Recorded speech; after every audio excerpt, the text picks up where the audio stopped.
तो उपसर्ग का ये पार्ट 2 है और मैं पार्ट फर्स्ट में उपसर्ग के कौन कौन से शब्द हैं मैं ज़्यादा डिटेल में नहीं कवर किया है और उपसर्ग के कौन कौन से शब्द हैं बस इसको ध्यान रखते हुए ये वीडियो कवर की गई है जिससे आपको ये पता चले कौन कौन से शब्द उपसर्ग हैं।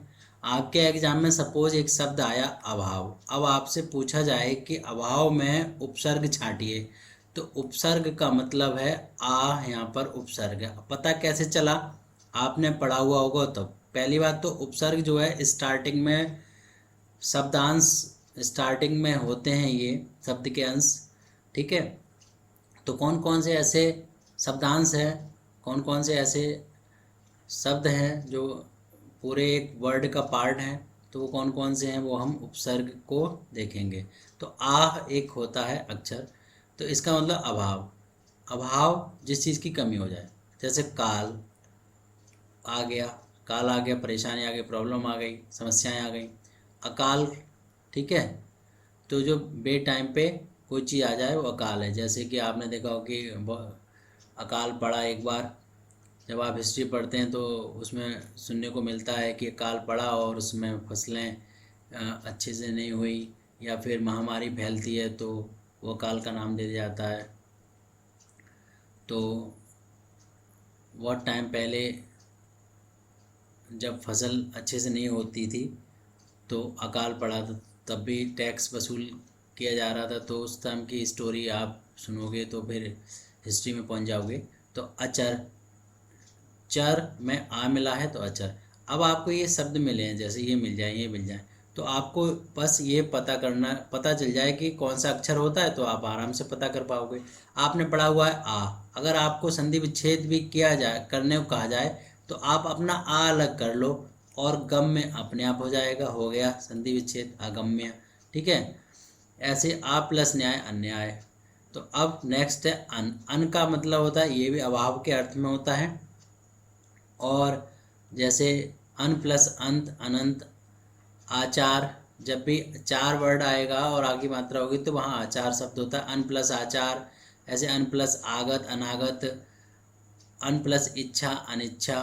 तो जब कोई अक्षर आता है और अक्षर का मतलब वो मात्रा वाला शब्द है, तो उस के ऊपर लेटर के ऊपर मात्रा बन जाता है, ठीक है। उसके ऊपर क्या बन जाता है? मात्रा बन जाता है, यानी कि ई की जो है मात्रा इसके ऊपर लग जाएगी। ऐसे आ और ना लिखा और आधा अच्छा अनिच्छा, ऐसे, ठीक है। तो आप इस बात को ध्यान रखें। ऐसे अन प्लस उचित, ये भी देखो मात्रा में बदल गया ना के। और अन प्लस धिकार, अब ये देखिए आ है और ना है, ठीक है। अब ये कैसे मिला? जब भी किसी, इस हलंत का मतलब आधा अक्षर है, और जब किसी आधे अक्षर में छोटा आ मिलता है तो इसका मतलब होता है वो पूरा अक्षर बन गया, यानी कि ये ना बन चुका होता है, ठीक है। ऐसे आधा का हो और उसमें आ मिल जाए तो पूरा हो जाता है पूरा का, ठीक है।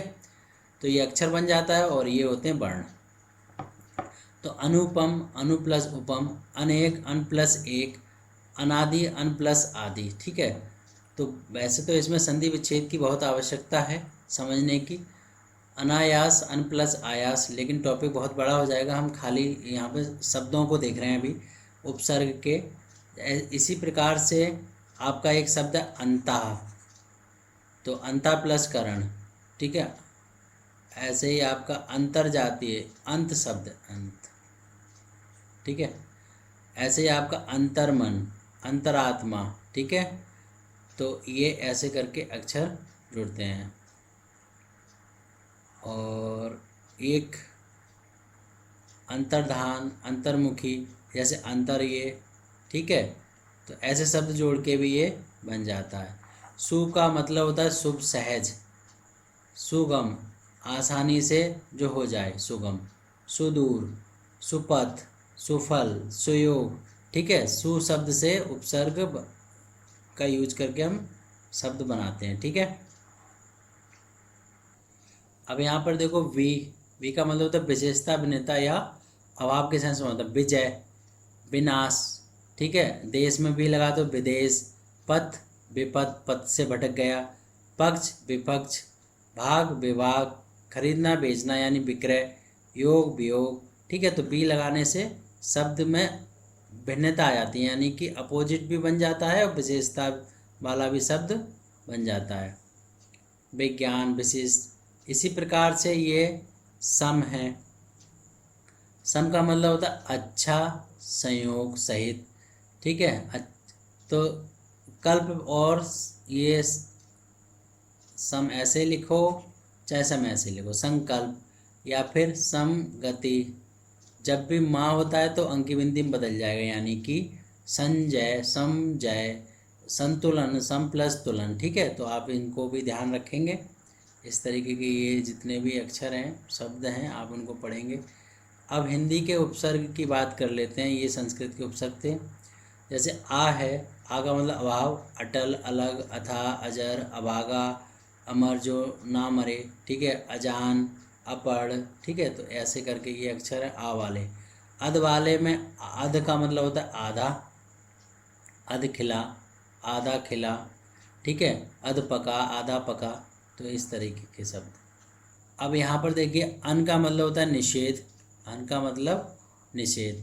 तो अनजान, जो जानते ना हो किसी चीज़ को, उससे अनजान होना। होनी, अनहोनी। तो अन शब्द लग गया, अन प्लस पढ़, अन प्लस मोल, अन प्लस वन, ठीक है। ऊन का मतलब होता है एक कम। जैसे 40 में एक कम कर लो तो उन 39 या 39 भी कभी कभी पढ़ा जाता है, 39 होता है एक्चुअली। और 59, 60 में एक कम 59, ठीक है। 40 में एक कम 39, 30 में एक कम 29, ठीक है। 50 में एक कम 49, ऐसे। औ का मतलब होता है, औ या अब का मतलब होता है हीन। जैसे औ गुड़, ठीक है, अब गुड़, इस तरीके के सब। कु का मतलब बता चुके हैं, बुरा, कुपूत, कुपुत्र, इस तरीके से इनको आप ध्यान रखिएगा। चौ का मतलब होता है चार, चौ माह, चार माह, चौराहा, चार राहें, रास्ते, ठीक है। दो का मतलब होता है कम। जैसे कहते हैं बहुत दुबले हो गए, यानी कि पहले फिट फाट थे और अब बस बहुत ज़्यादा कमज़ोर जमजोर जैसे लग रहे हैं तो दुबले बोल देते हैं। दुसाध्य, जो साध्य ना हो, दुसाध्य। नी का मतलब होता है रहित, जैसे डर रहित, निडर, निपुता, निकम्मा, निगोड़ा, ठीक है, इस तरीके से। और ये शब्द